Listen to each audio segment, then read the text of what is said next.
place. Good morning, good morning, morning, good morning, morning.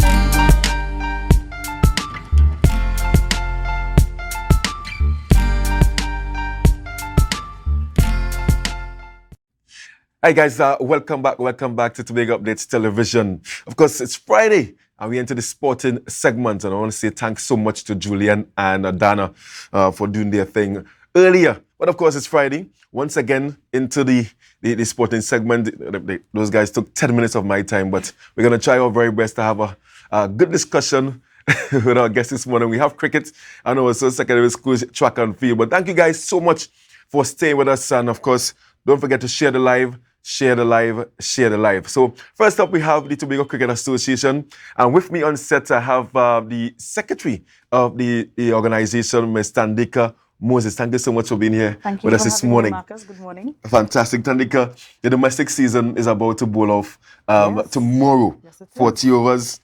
I can tell you about my playing time, but I mean, we want to talk about what is there to expect for the domestic season here in Tobago. So our domestic season, as you said, is supposed to start off tomorrow.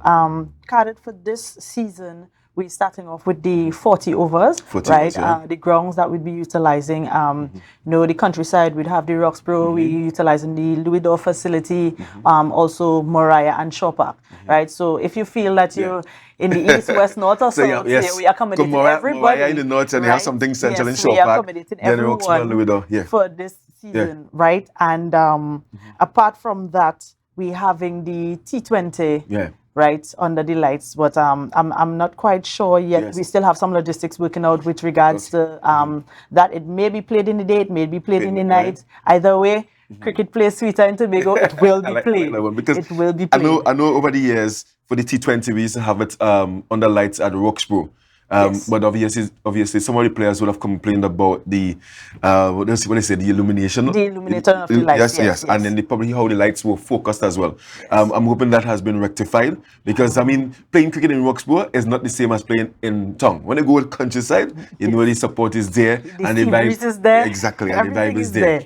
And you won't lose all the balls like what happened in the Dream 11 by Shaw Park in that sense. So no, we could recover the balls. We could recover the balls. Yes. And as we talk about grounds, Roxborough, I know over the years we have had, when I say we, the cricket fraternity, we have had some challenges in terms of getting grounds ready, suitably ready in a particular way, that in terms of rolling of the pitch, adequate groundsmen. How is that this year? I mean, it's a perennial problem, and I'm hoping that the Cricket Association would have had discussions with who are the powers, power now. I'm also hearing that some of the grounds are now under EID or EID cut in that sense. How is that relationship with the Tobago Cricket Association? It's excellent, Marcus. Honestly, it's excellent. For example, you would have seen the preparations of the Shaw Park grounds. Yeah, our fantastic. hard-working ground staff and the sports department working with us to get everything in order. Because I mean, when you look at the products of cricket in Tobago and what we would have produced, I mean, for example, Joshua James, big up Joshua. He's doing excellent out in the West Indies, he's playing with the West Indies, right? And then we have Orlando James, the younger brother, following in the footsteps. We also have the young Jaden Kent as well, and we also have some more upcoming. We have Josh Telemark and those. So we have a lot of products coming out in Tobago. So we're working really hard, trying to prepare these grounds, get the cricket players, so that these young men can continue to strive in the sport of cricket in Tobago. I'm really happy to hear that, because I'm telling you, I'm not a retiree, but in my playing days, we have had challenges with getting the grounds adequately prepared, because sometimes you show up a match in the morning and then you have to work with a brush cutter, or you have to work with your own, probably find a roller somewhere, or call a man, hey, your steam roller working, or heavy roller working, we want to roll a pitch here. And I know that there are guys working with the teacher that are handsomely paid to ensure that the pitches are prepared. And I know when it comes to communication, the Tobago Cricket Association, we don't mess with that in terms of getting information to the relevant authorities or relevant bodies. Hey, we have the fixtures here, we have the matches going to start here, we like the pitches readily available. So tell me about the teams that are registered for this season. Right, so this season we have the Scarborough Mason Hall, we have the Bago Gladiators, we have Bago Gladiators, like a Tobago team? Yes. Like a Tobago team. That is the Tobago team. We have Airport Authority. Right. We also have the Mount St. George Police Youth Club, and we have police themselves. Right. right? So we have 7 teams and Roxborough Strikers as well. So we have 7 teams registered for this season. And right? in terms of the format for the 40 overs, what's going to be the format for the 40 overs? Well, I think it would be the... So we're going to play like a round robin, and then probably the top 4 teams they're going to play. Yes. Because that has been the previous format where I think the one would play 4 and then 2 would play 3. And then 2 would play 3, yes. So I mean, 7 teams, at least 6 games. Teams are guaranteed at least 6 games in the 40 overs. 6 teams. So each team would be on a bye each week. Right? Yeah. And yes. So if you want to take in the games this weekend, I know you're excited, right? So let me give you all the fixture, right? The games would start at 11. Right, and we have Scarborough Mason Hall taking on Airport Authority. That game would be at the Shore Park Recreational Grounds.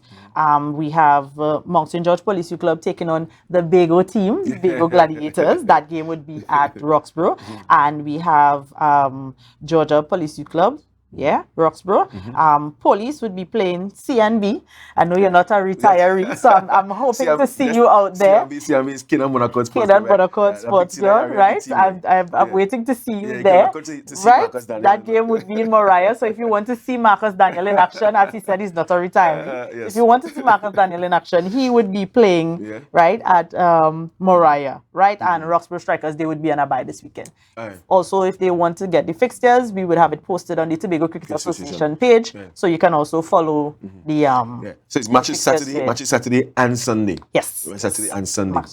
Yeah, and in terms of the teams to look out for, I mean, CMB United definitely a team to look out for, and the joint defending champions last year the Bago Gladiators. With the Bago Gladiators. I know it hurts you to share that title, but due to certain circumstances, you know how that goes. You had to share. I think the weather affected, but it's a good time to start the cricket. I mean, we are having wonderful weather in Tobago at this time, so I'm hoping that will continue over the weekend and of course for the entire season. So outside of the 40 overs and the T20, I know we do also have the Chief Secretary's Bago T10 Blast. Is that also on the schedule for this season? Yes, that is also on the schedule. As I said, because of the logistics, we have a lot of logistics to still work out with regards to how we fit in this tournament. Because again, we really want to have a lot of cricket played, especially for the youths upcoming. We try to give them a lot of opportunities because I remember back then we would have the kiddies cricket. Right, and that is no longer in place. So we're now trying to work down from school levels coming up. So we're trying to see how much cricket that we can get played,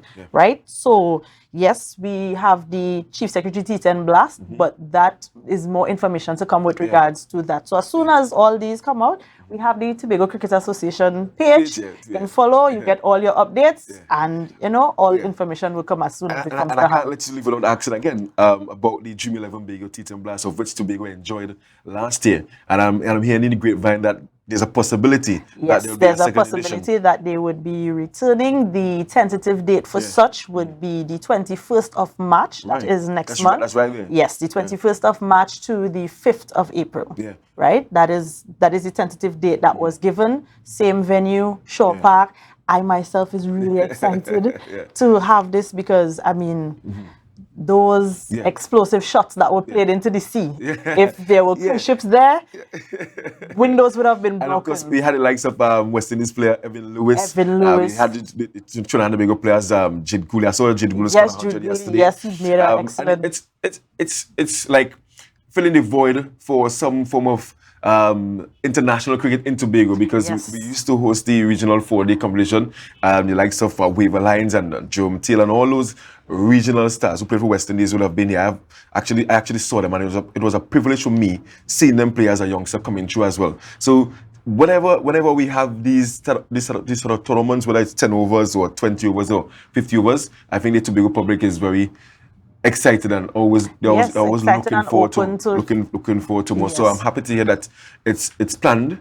Obviously, more information to be had from the Tobago Cricket Association. Yes, so as soon as information comes to hand, we would. That's fantastic. We would let the public know. Yeah, and you mentioned youngsters as well. I know that the interzone competition would have started with the under 15s. Yes, we started with the under 15s. I mean, some of the results that I saw. I mean, we were looking for wins, but I mean, for you as a secretary, tell me about. I mean, we're looking for wins, but as I tell the youngsters, losing is a part of your development. I mean, you wouldn't go out there with the intention to lose, but at the same time, when you lose, you know what you have to fix. You know how you have to grow to help in your development when you lose. So I know what I am keeping. I know what I am fixing, right?